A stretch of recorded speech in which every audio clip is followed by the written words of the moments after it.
ಚುಂಬನ ಹೂವು ಹಾಸಿಗೆ ಚಂದ್ರ ಚಂದನ ಬಾಹುಬಂಧನ ಚುಂಬನ ಬಯಕೆ ತೋಟದ ಬೇಲಿಯೊಳಗೆ ಕರಣಗಣದಿ ರಿಂಗಣ ಯಾವ ಮೋಹನ ಮುರಳಿ ಕರೆಯಿತು ದೂರ ತೀರಕ್ಕೆ ನಿನ್ನನು ಯಾವ ಬೃಂದಾವನವು ಸೆಳೆಯಿತು ನಿನ್ನ ಮಣ್ಣಿನ ತುಂಬ ನೀಟ್ ಸಿಂಗಿಂಗ್ ಇತ್ತು.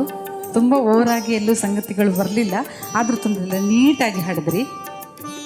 ಯಾಕಂದರೆ ಈ ಹಾಡು ತುಂಬ ಕಷ್ಟ ಇದೆ ಹಾಡೋಕ್ಕೆ, ನೋಡ್ಲಿಕ್ಕೆ ತುಂಬ ಸಿಂಪಲ್ ಅನ್ನಿಸ್ತದೆ. ತುಂಬ ಚೆನ್ನಾಗಿ ಹಾಡಿದ್ದೆ. ಅದೇ ಸ್ವಲ್ಪ ಸಂಗತಿ ಎಲ್ಲ ಅದು ಸಾಂಗಲ್ಲಿ ಕೆಲವು ಸಂಗತಿಗಳೆಲ್ಲ ಇದೆ ಒಂದೊಂದು ವರ್ಡಲ್ಲಿ, ಅದು ಸ್ವಲ್ಪ ಪ್ರಾಕ್ಟೀಸ್ ಮಾಡಿದರೆ ಇನ್ನೂ ಚೆನ್ನಾಗಿ ಬರುತ್ತೆ.